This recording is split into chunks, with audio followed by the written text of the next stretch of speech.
Assalamualaikum warahmatullahi wabarakatuh. Kami dari kelompok 2 akan menjelaskan tentang paham dan aliran-aliran dalam akidah Islam pada mata kuliah akidah akhlak.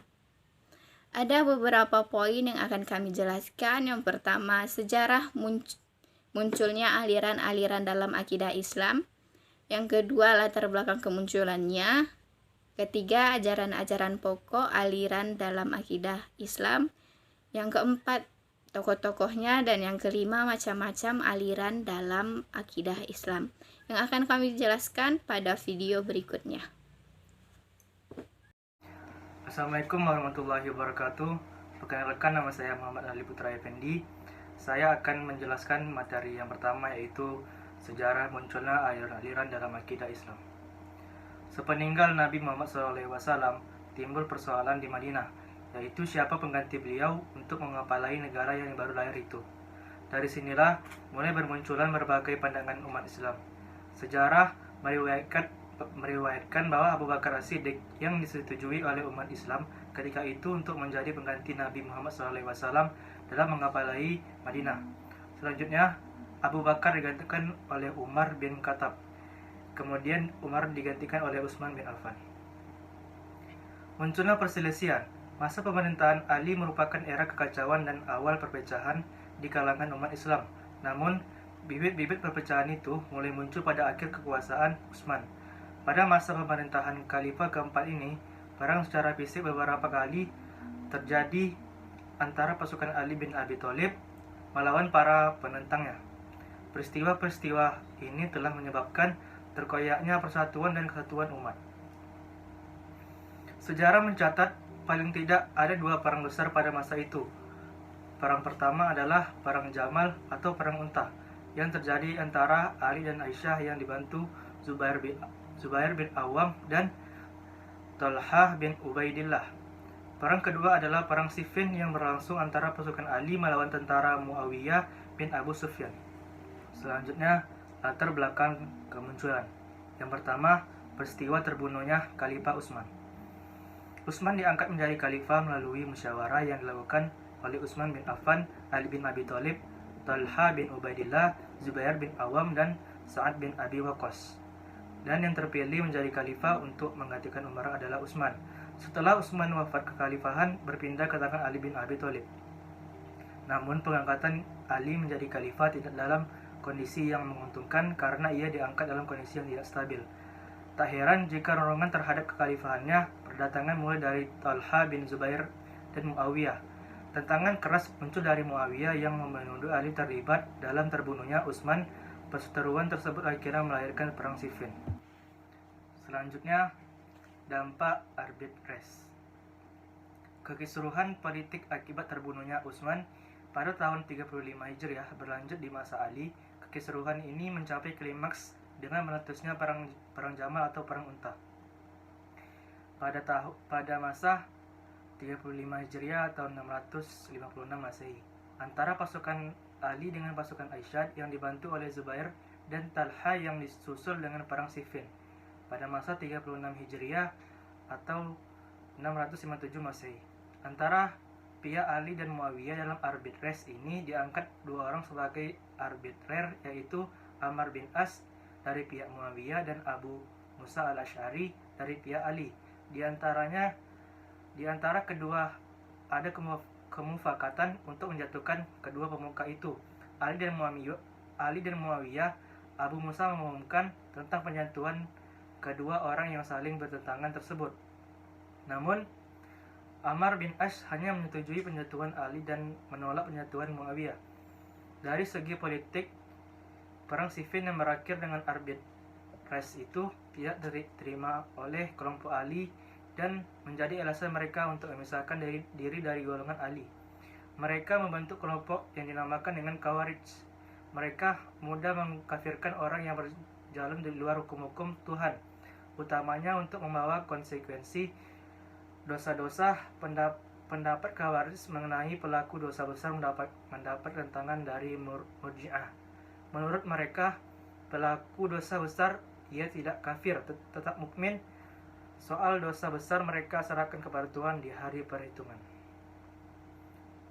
Sekian dari saya, selanjutnya akan disampaikan oleh pemateri selanjutnya. Materi selanjutnya yaitu ajaran-ajaran pokok Khawarij. Yang pertama, setiap umat Muhammad yang melakukan dosa besar hingga matinya belum melakukan taubat, maka dihukum kafir dan kekal di dalam neraka. Yang kedua, memperbolehkan tidak mengikuti aturan-aturan kepala negara bila kepala negara tersebut khianat dan zalim. Yang ketiga, ada faham bahwa amal soleh merupakan bagian esensial dari iman.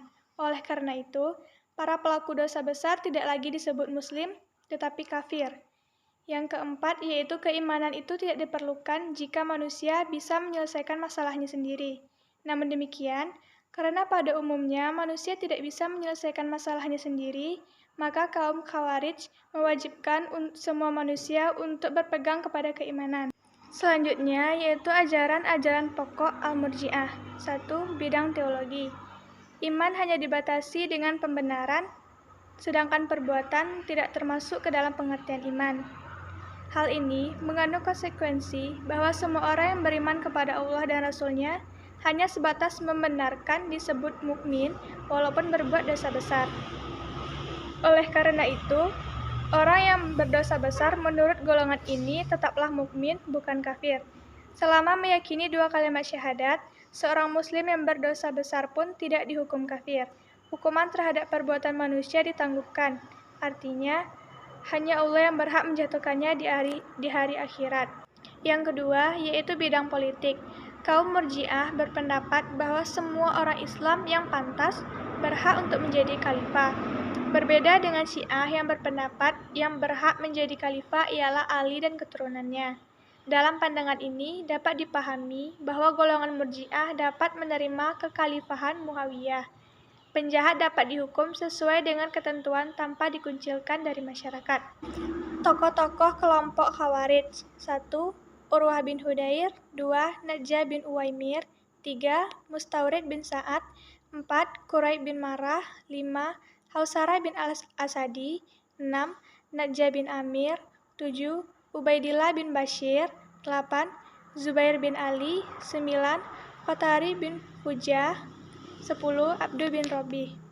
Tokoh-tokoh kelompok Murji'ah. Tokoh utama golongan ini ialah Hasan bin Bilal Musni, Abu Salat Saman, dan Dirar bin Umar. Selanjutnya, dalam perkembangannya, golongan ini terbagi menjadi dua. 1. Kelompok ekstrim yang dipelopori oleh Jaham bin Safwan. Yang kedua, kelompok moderat yang dipelopori oleh Hasan bin Muhammad bin Ali bin Abi Thalib, Abu Hanifah, dan Abu Yusuf.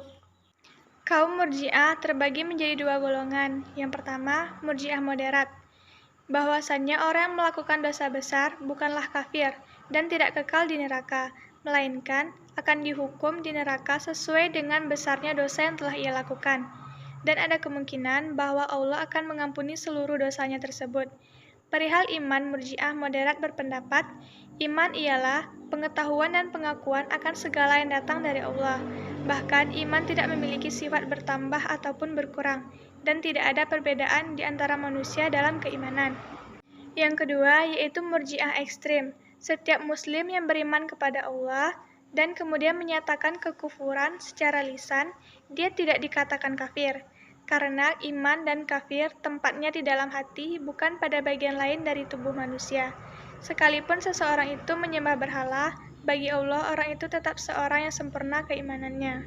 5 macam-macam aliran dalam akidah Islam. Yang pertama, aliran Khawarij. Aliran Khawarij dalam terminologi ilmu kalam adalah suatu kelompok atau aliran Ali bin Abi Thalib yang keluar dari barisan karena tidak sepakat dengan Ali yang menerima arbitrase atau tahkim pada perang Siffin dengan Muawiyah bin Abu Sufyan perihal persengketaan khilafah. 2. Aliran Murji'ah. Aliran Murji'ah adalah golongan yang terdapat dalam Islam yang muncul dari golongan yang tak sepaham dengan Khawarij. Ini tercermin dari ajarannya yang bertolak belakang dengan Khawarij. Pengertian Murji'ah sendiri berasal dari kata al-ja'a, yaitu menunda ataupun menangguhkan atau juga penangguhan keputusan atas perbuatan seseorang sampai di pengadilan Allah Subhanahu wa taala kelak. Jadi mereka tak mengkafirkan seorang muslim yang berdosa besar, sebab yang berhak menjatuhkan hukuman terhadap seorang pelaku dosa hanyalah Allah. Sehingga seorang muslim sekalipun pendosa besar dalam kelompok ini tetap diakui sebagai muslim yang punya harapan dan kesempatan untuk bertaubat. Murji'ah pada awalnya muncul disebabkan persoalan-persoalan politik, terutama masalah khilafah, yaitu siapa yang paling berhak menggantikan posisi Utsman bin Affan sebagai khalifah setelah beliau terbunuh. Persoalan khilafah ini telah menyebabkan timbulnya pertentangan dan perpecahan dalam Islam. Golongan yang bertentangan itu diantaranya Khawarij yang pada mulanya merupakan pendukung Ali bin Abi Thalib tetapi kemudian jadi musuh Ali bin Abi Thalib dikarenakan menurut kaum Khawarij bahwa Ali bin Abi Thalib telah melakukan kesalahan yang teramat fatal. Demikian yang dapat kami sampaikan. Semoga hasil yang didapatkan dari penjelasan ini bisa bermanfaat untuk kita semua. Jika ada salah-salah kata, kami ucapkan maaf. Terima kasih. Wassalamualaikum warahmatullahi wabarakatuh.